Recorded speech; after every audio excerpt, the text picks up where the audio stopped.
Everyone knows about The Simpsons, and most people know that they've even tried to flirt with satirizing Pokemon several times in the past. We've seen a few episodes, and it even got a cameo in the freaking Simpsons movie. That the Simpsons movie was one of the biggest deals for its time, and Pokemon got a nice little slide right there when they hope that the Swellow will one day return. But also, when Pokemon Go was blowing up, it was big enough to cause a redub of one of their episodes for a nice little clip where Homer was playing Pokemon Go and even naming Pokemon by name for a promo slot, while also showing that people get pretty unaware as their kids wander off, but Pokemon Go takes priority. And that's really what The Simpsons do. They make fun of popular culture in many different ways, but holy diddly, I was not expecting the most recent Simpsons episode. So Lenny walks into the plant, and immediately you can tell this is going to be a pretty good skit, because we have a knockoff looking Pokemon, and they're also going and playing a knockoff looking game where they're throwing a ball and enslaving little creatures, and then he even walks into the core reactor.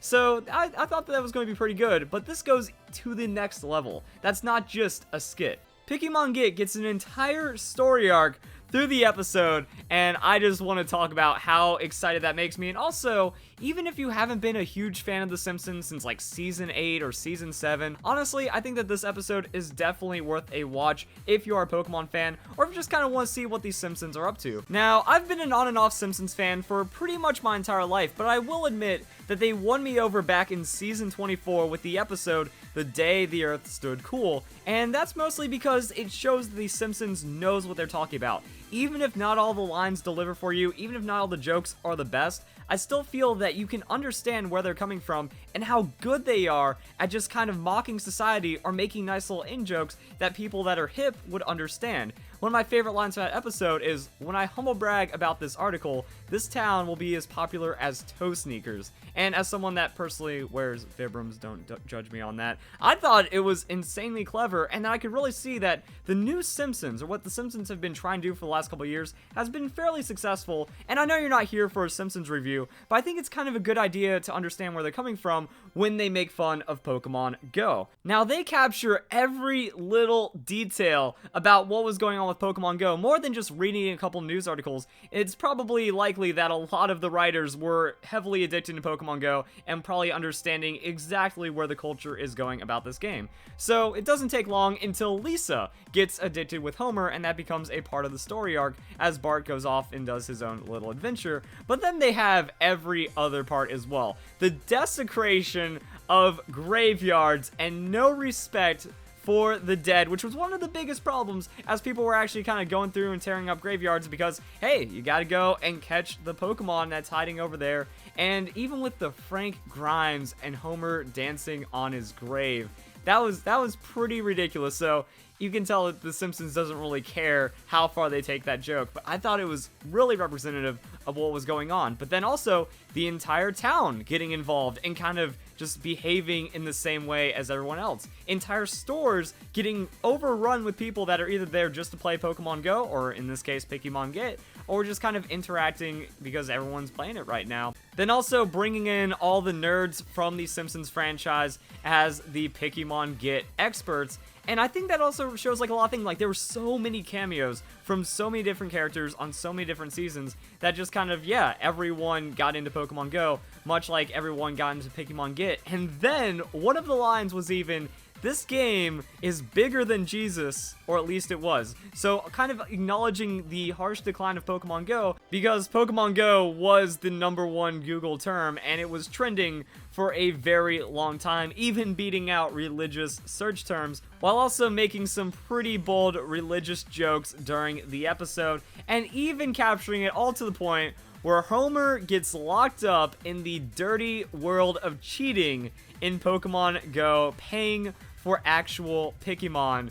So, I mean, every aspect feels like it was covered by this. Even with all of this, even with seeming like they did their research with Pokemon Go, I was not ready for the final act of this episode, where they parodied the original Pokemon theme song, including the words, "I want to be the very best," and "I will travel across the land." Now, the other words were different from there, but also showing the Pokemon Go style map as they went in full crazy anime style and then adventuring while also doing the search to kind of conclude the episode's storyline.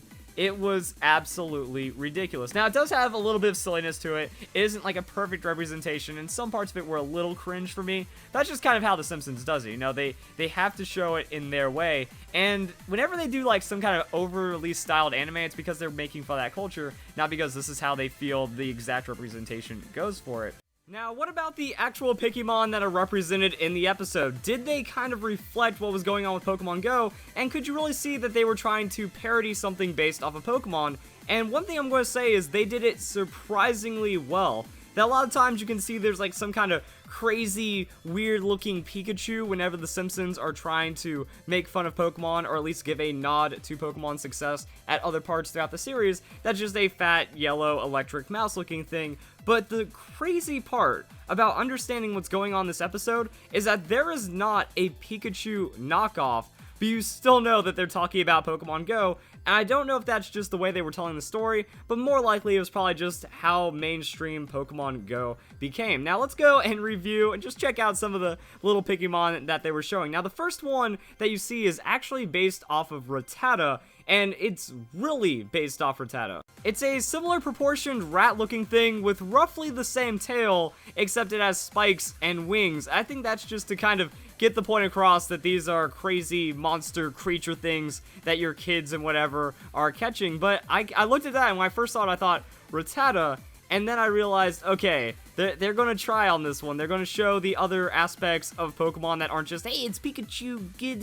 your kids playing Pokemon with the Pokey and the Mon and you know, whatever kind of jokes that they made beforehand, that they were going to represent more of what was happening with the Pokemon Go craze. Now, one thing I really liked was it said, congratulations, enslaved, and it gave them these cute little handcuffs and everything. So, also just kind of adding a little bit of a mockery to it as well, which is what The Simpsons is good for. Looking at some of the other creatures and Pokemon and monsters that were encountered, one of my favorite parts of the episode was when Maggie was in her crib, and Homer's just like, oh, there's no monsters under your bed, but there's monsters everywhere else. Here, have the phone so you can see the monsters, you baby that's scared of monsters. You know, it was a really funny moment. That got me laughing out loud. But also looking at it, you can see that this is where some of them looked like Pokemon. I think the one on top of Maggie kind of resembles Nidorina. It seems like they tried to capture the aspects of that Pokemon a little. You can see the starfish with one eye very closely resembling Staryu. This is where we start to see a split, that I couldn't start identifying all of them as Pokemon. I think that's also a good thing to do as well, to separate what they're trying to create from Pokemon, to just kind of show it's crazy monsters all over the place. Like there's a dragon looking one that could represent almost anything. Also just a mean looking thing with 3 eyes. You know, it's just kind of like a little grumbly looking monster, and that's kind of something you could expect. And then later on, there's also a squirrel dinosaur looking weird thing as well. Also, I think this one might actually look like a Muck or Grimer, just a sludge mutant slime monster. Now, one that really got me with how good it looked was the Beedrill. That their Beedrill knockoff, someone did their research, because they even got down to the point where the wings look very similar, the antennae are the same, and then the shape of the mouth is also the same as well, not to mention just the body and everything else like that. So when I saw the Beedrill one, I was like, dang, it's a shiny Beedrill. I was about to say it's just a green Beedrill. No, it's just a shiny Beedrill. So that's the representation right there. At some point, Lisa's riding a crazy deer-looking thing, and I didn't really think that that was close enough to Xerneas. It's just a pink deer, but maybe has some basis off of Sawsbuck. Again, I'm trying to figure out how much research and how much adoration the Simpsons writers and artists have for Pokemon, how much they just wanted to make crazy monsters and be like, we're making fun of Pokemon, guys, because remember months ago, like actually almost a year ago now, unfortunately animation turnaround does take quite a bit of time, and then writing the story and getting the development going for all of that. But you can actually see that, you know, remember this was popular, and it was a pretty big craze that everyone knew what Pokemon was in the world, and that was pretty ridiculous. This kind of looks like an LSD Eevee. That's pretty much what I'm just going to call it. It looks like Eevee on an acid trip. And that's kind of it. I think they mentioned a couple other ones. You can kind of see them in the background, but they weren't really identifiable. and you might have heard some names. I don't remember all the names of them, but I still think it was pretty interesting. So some of the ones that represented Pokemon did a good job. I think it was just a mix that the Pokemon fans could go, hey, that's kind of like Staryu, or that other people, like just the adults and the normies in the room, could just kind of watch and be like, oh, it's that monster thing with everyone catching weird looking creatures. Got it. And I think that's kind of it when it comes to the Pokemon representation in the Simpsons Pokemon episode, and I want to know what you guys think about it. If you have any intention of watching this episode, I recommend that you do so as soon as possible. If you're a Pokemon fan, you probably need this in your life just for a little bit of entertainment. Now, one crazy thing is that also the Pokemon Go community and the Pokemon community were two different things, so they were starting to separate. You could see that some more dedicated Pokemon fans were starting to show resentment towards the Pokemon Go fans because it seemed like they were just playing Pokemon Go as whatever mobile phone craze it was, and not showing as much respect for wanting to learn about and understand Pokemon outside of Pokemon Go and get more involved with the culture and the community right there. And I think you could actually get a little bit of a sense of that inside the episode. I don't think it was intentional, but as someone that really played Pokemon, and you could see the kind of stumblings that Pokemon Go, I wouldn't say players, and I'm not trying to blame anyone, but you just kind of like, you hear these news articles, you hear these updates about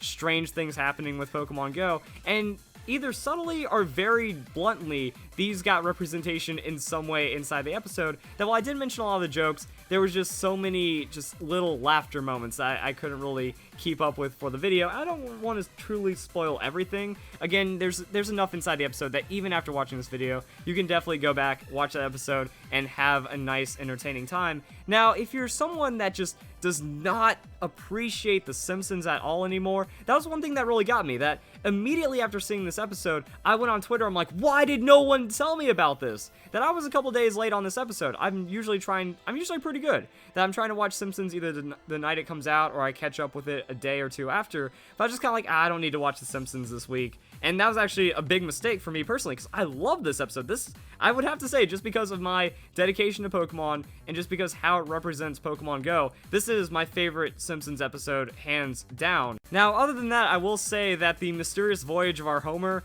is another one of my top favorite Simpsons episodes, so I do have a lot of respect for the old Simpsons shows as well, and I understand that people aren't really as big of fans of The Simpsons, but I think that with this new cultural shift, they are really nailing it. And I don't understand the hate that after I tweeted out, yo, why didn't anyone tell me about this? People are like, oh, The Simpsons are still running? Why won't they just die? You know, when will they finally go away? It's like, well, you gotta give it a chance now and then. I think that this is definitely a time to give The Simpsons a chance, because it's really representative of what I like about the newer Simpsons seasons and newer Simpsons episodes. If you don't like it, then whatever The Simpsons are on right now, probably not going to be for you. If you do like it, you might find a new appreciation for The Simpsons.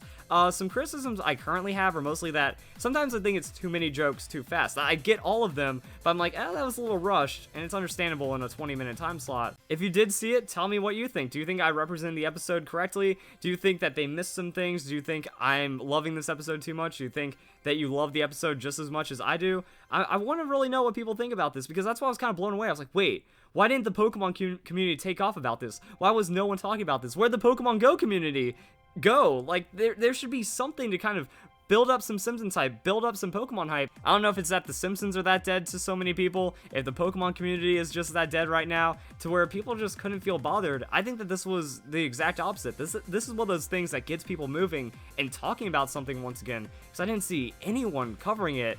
Am I in just my own little bubble? And it was completely different, or did you kind of notice the same phenomenon as well? I think this is just a fascinating episode that kind of captures a really big part of the world for a solid portion of 2016, and now we have that in a Simpsons episode, which is kind of an honor in its own little way. So hope you guys enjoy the video. Hope you all have a nice day. Thank you very much for watching.